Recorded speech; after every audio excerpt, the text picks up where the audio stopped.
Amanda Lear est infatigable. Sa bonne humeur est aussi solide que les murs de sa bâtisse en Provence où elle trouve refuge loin de la frénésie parisienne. Zoom sur la villa des Alpilles de la star de Maison de retraite 2 et de la pièce L'argent de la vieille. Amanda Lear a une actualité chargée, entre la sortie ce 14 février de Maison de retraite 2 avec Kev Adams et sa pièce de théâtre L'argent de la vieille où elle se glisse dans la peau d'une comtesse milliardaire au caractère bien trempé. Où se détend l'actrice qui ne semble pas souffrir du temps qui passe quand elle ne joue pas. Dans son refuge provençal rempli d'animaux dont elle parle avec tendresse, poésie et humour.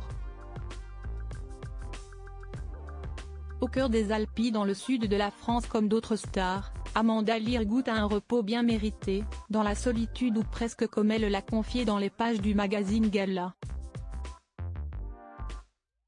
Car si elle ne s'ennuie jamais en l'absence d'humains, elle est entourée d'animaux qui l'accaparent beaucoup, entre câlins et rendez-vous chez le vétérinaire. J'ai des chats, des chiens, une chèvre. J'ai mis des caméras dans la maison pour les suivre sur mon téléphone quand je ne suis pas là.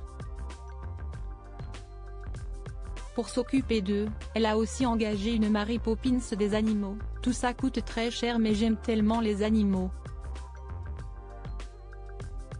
Ils ne me déçoivent jamais. Amanda Lear a préféré Saint-Rémy-de-Provence à Saint-Tropez, un lieu près de Saint-Rémy-de-Provence qu'elle habite depuis 40 ans et qu'elle retrouvera donc après les représentations de son spectacle jubilatoire. Pour Le Parisien en 2020, la muse de Dali qui assume ses conquêtes avait accepté d'en ouvrir les portes en prenant soin de ne pas préciser l'emplacement précis, craignant les cambriolages dont elle a déjà fait les frais.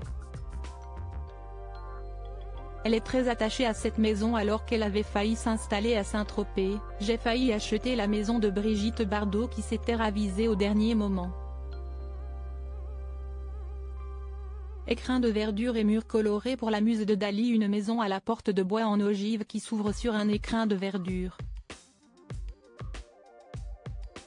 Il y a une piscine, mais plus pour les invités. Amanda Lear préfère son jardin très arboré, rempli d'orangers, de tilleuls et surtout d'oliviers centenaires.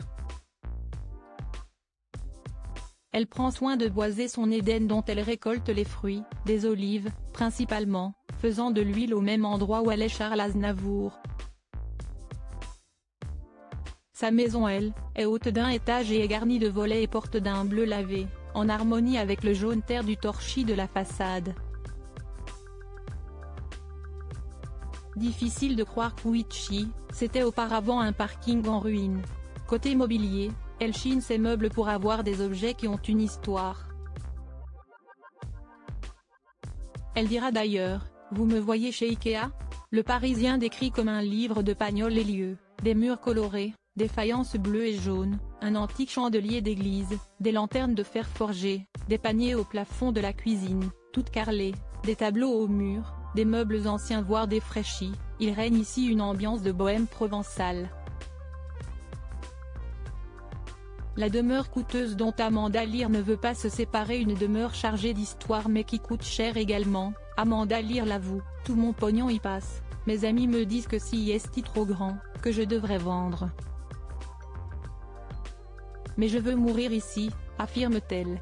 Au pire, je la mettrai en viager. Elle y déposera ses cendres aux côtés de celles de ses animaux chéris, au fond du jardin. Amanda Lear est à l'affiche de L'argent de la vieille, au Théâtre Libre, Paris 10e, jusqu'au 21 avril 2024 et dans le film Maison de retraite 2, de Claude Zidi Jr. Avec Kev Adams, dès le 14 février.